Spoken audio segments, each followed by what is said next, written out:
আকাশবাণী কলকাতা স্থানীয় সংবাদ পড়ছি প্রিয়া বিশ্বকর্মা। প্রথমে বিশেষ বিশেষ খবর। প্রধানমন্ত্রী নরেন্দ্র মোদী বলেছেন, দেশজুড়ে অঙ্গদান বিষয়ে সচেতনতা ক্রমশ বৃদ্ধি পাচ্ছে। আকাশবাণীতে আজ মন কি বাতের 131তম পর্বে তিনি ডিজিটাল অ্যারেস্ট এবং আর্থিক জালিয়াতি নিয়ে ফের সকলকে সতর্ক করে দেন। প্রধানমন্ত্রী বলেছেন, স্বদেশি পণ্য ক্রয় করলে শক্তিশালী হবে আত্মনির্ভর ভারতের অভিযান। এসআইআর এর কাজে বিচার বিভাগীয় আধিকারিক নিয়োগের বিষয়ে কলকাতা হাইকোর্টের প্রধান বিচারপতি আজ জেলা বিচারকদের সঙ্গে ভার্চুয়াল বৈঠক করেন। এদিকে কলকাতা ও জেলা স্তরে জুডিশিয়াল অফিসারদের প্রশিক্ষণ ও প্রস্তুতি বৈঠক আজ শুরু হয়েছে। আসন্ন বিধানসভা নির্বাচনে কেন্দ্রীয় বাহিনী মোতায়েন সহ বিভিন্ন বিষয়ে আলোচনার জন্য আগামীকাল উচ্চ পর্যায়ের বৈঠকে বসছে মুখ্য নির্বাচনী আধিকারিকের দপ্তর। লস্কর-ই-তৈবা এবং বাংলাদেশের জঙ্গি সংগঠনের সঙ্গে জড়িত থাকার অভিযোগে এ রাজ্য থেকে দুজনকে গ্রেপ্তার করেছে দিল্লি পুলিশ। দক্ষিণবঙ্গের কয়েকটি জেলায় আগামীকাল থেকে বিক্ষিপ্তভাবে বৃষ্টির পূর্বাভাস। আসছে বিস্তারিত খবরে। প্রধানমন্ত্রী নরেন্দ্র মোদী বলেছেন, দেশজুড়ে অঙ্গদান বিষয়ে সচেতনতা ক্রমশ বৃদ্ধি পাচ্ছে। আকাশবাণীতে আজ মন কি বাতের 131তম পর্বে তিনি বলেন, এই সচেতনতা বৃদ্ধির ফলে যাদের অঙ্গ প্রতিস্থাপনের প্রয়োজন তারা যেমন উপকৃত হচ্ছেন, তেমনি চিকিৎসা ক্ষেত্রে গবেষণার পরিধিও আরও বিস্তৃত হচ্ছে। এ প্রসঙ্গে তিনি পশ্চিমবঙ্গের গৌরাঙ্গ ব্যানার্জির কথা উল্লেখ করেন, যিনি ফুসফুস প্রতিস্থাপনের পর দুবার সমুদ্রপৃষ্ঠ থেকে 14,000 ফুট উঁচু নাথুলা সফর করেছেন। भारत में ऑर्गन डोनेशन को लेकर जागरूकता लगातार बढ़ रही है। इससे उन लोगों की मदद हो रही है जिन्हें इसकी जरूरत है। पश्चिम बंगाल के गौरांग बनर्जी 2 बार नाथुला गए हैं। ये समुद्र तल से 14,000 फीट की ऊंचाई पर है और खास बात यह है कि उन्होंने ये उपलब्धि लंग ट्रांसप्लांट के बाद हासिल की। প্রধানমন্ত্রী আজকের মন কি বাতে ডিজিটাল অ্যারেস্ট এবং আর্থিক জালিয়াতি নিয়ে ফের সকলকে সতর্ক করে দেন। তিনি বলেন, এক্ষেত্রে প্রবীণ নাগরিকদের নিশানা বানিয়ে তাদের সারা জীবনের সঞ্চয়ে প্রতারকরা লুট করে নিচ্ছে। নিজের আধার ও ব্যাংক অ্যাকাউন্ট নম্বর কিংবা মোবাইল ফোনে আসা ওটিপি কারোর সাথে ভাগ না করার পরামর্শ দেন Shri Modi. KYC know your customer यानी अपने ग्राहक को जाने। कभी कभी जब आपको आपसे बैंक से केवाईसी अपडेट या री केवाईसी करवाने के मैसेज आते हैं तो मन में सवाल उठता है, मैंने तो पहले ही केवाईसी करवा रखी है, तो ये फिर क्यों? मेरा आपसे आग्रह है, झुंझलाइए नहीं, ये आपके पैसे की सुरक्षा के लिए ही है। অ্যাকাউন্ট সংক্রান্ত তথ্য সুরক্ষিত রাখতে মাঝে মধ্যেই পাসওয়ার্ডের পরিবর্তন জরুরি বলে তিনি জানান। শ্রী মোদী রমজান মাস এবং আসন্ন হোলি উৎসব উপলক্ষে দেশবাসীকে শুভেচ্ছা জানিয়েছেন।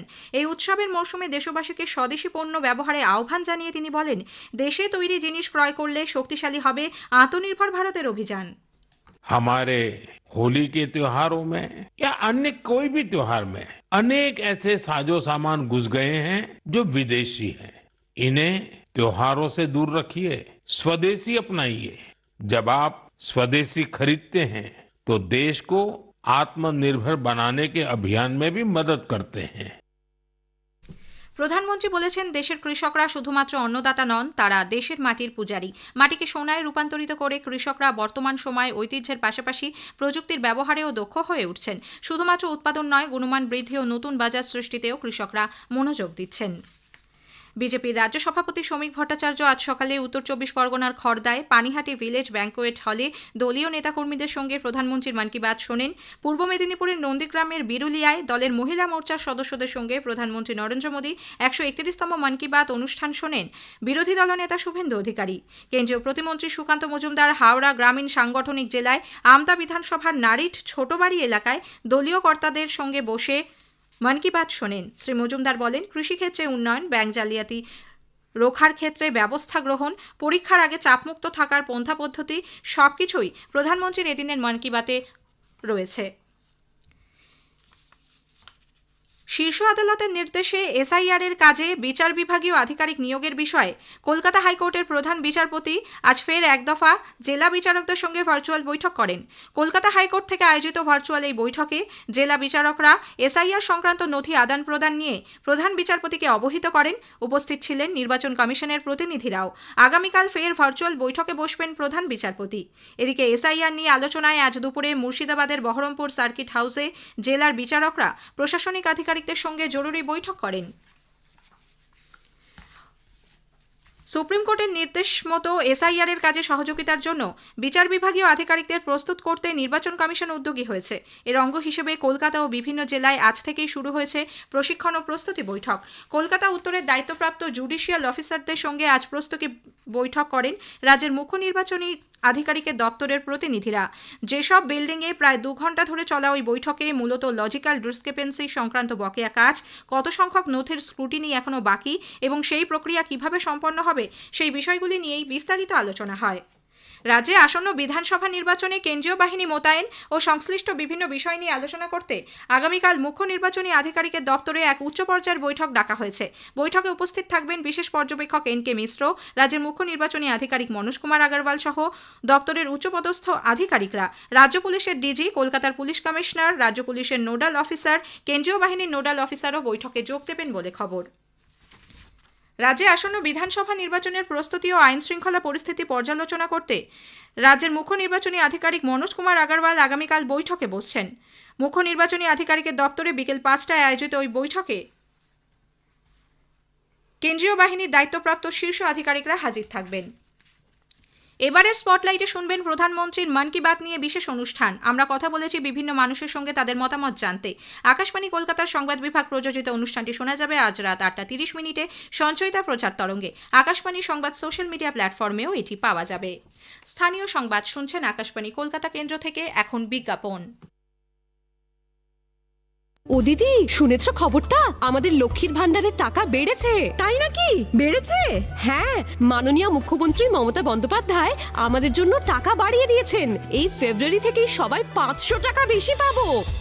ঠিকই শুনেছেন, রাজ্যের মা বোনেদের জন্য মা মাটি মানুষের সরকার লক্ষ্মীর ভান্ডারে মাসিক অনুদান বাড়ালো 500 টাকা। সাধারণ শ্রেণীর মহিলারা এখন থেকে পাবেন মাসিক 1500 টাকা এবং তপশিলি জাতি ও জনজাতিভুক্ত মহিলারা পাবেন মাসিক 1700 টাকা। স্বনির্ভর নারী, স্বনির্ভর বাংলা।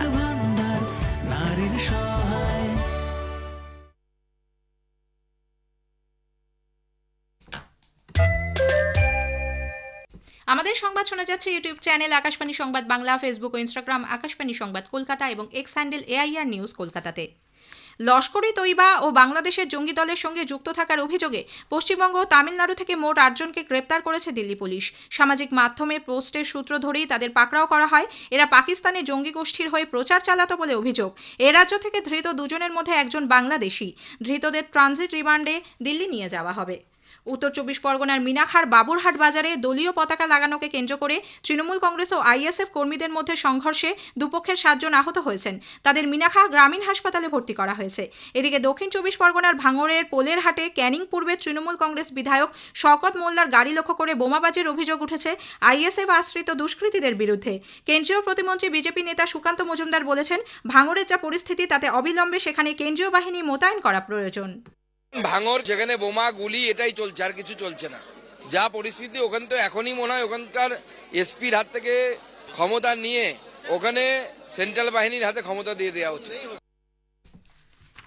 নারী সুরক্ষার জন্য বাংলায় বিজেপি সরকার গড়ে তোলা প্রয়োজন বলে দলের নেত্রী কেন্দ্রীয় মন্ত্রী অন্নপূর্ণা দেবী দাবি করেছেন। কলকাতায় আজ বিজেপির মহিলা সম্মেলনে তিনি অভিযোগ করেন, যে বাংলা একসময় সারা দেশকে পথ দেখাতো সেই বাংলায় আজ নারী সুরক্ষার বিষয়টি আলোচনায় উঠে আসছে। সম্মেলনে উপস্থিত ছিলেন বিজেপির রাজ্য সভাপতি শ্রমিক ভট্টাচার্য, বিরোধী দলনেতা শুভেন্দু অধিকারী, মহিলা মোর্চার রাজ্য সভানেত্রী ফাল্গুনী পাত্র, দিল্লির মুখ্যমন্ত্রী রেখা গুপ্তা প্রমুখ। বন্দে মাতরম যাত্রার অঙ্গ হিসেবে আজ কলকাতার একটি অনাথ আশ্রমের আবাসিকদের সঙ্গে সাক্ষাৎ করে তাদের হাতে উপহার সামগ্রী তুলে দেন রাজ্যপাল doctor CV Ananda Bose. The refuge নামে ওই অনাথ আশ্রমের 125 বছরের পূর্তি উদযাপন চলছে। বায়ু প্রবাহের গতিপথ পরিবর্তনের ফলে বাতাসে জলীয় বাষ্পের পরিমাণ বৃদ্ধি পাচ্ছে এবং দক্ষিণের আর্দ্র ও উত্তর পশ্চিমের শুষ্ক হাওয়ার সংঘর্ষে রাজ্যে মেঘলা আবহাওয়া এবং বৃষ্টির পরিবেশ তৈরি হয়েছে। আগামীকাল থেকেই দক্ষিণবঙ্গের কয়েকটি জেলায় বিক্ষিপ্তভাবে হালকা থেকে মাঝারি বৃষ্টির পূর্বাভাস। শেষ করার আগে স্থানীয় সংবাদের বিশেষ কিছু অংশ আরও একবার। প্রধানমন্ত্রী নরেন্দ্র মোদী বলেছেন, দেশ জুড়ে অঙ্গদান বিষয়ে সচেতনতা ক্রমশ বৃদ্ধি পাচ্ছে। আকাশবাণীতে আজ মন কি বাতের 131তম পর্বে তিনি ডিজিটাল অ্যারেস্ট এবং আর্থিক জালিয়াতি নিয়ে ফের সকলকে সতর্ক করে দেন। স্থানীয় সংবাদ শেষ হল।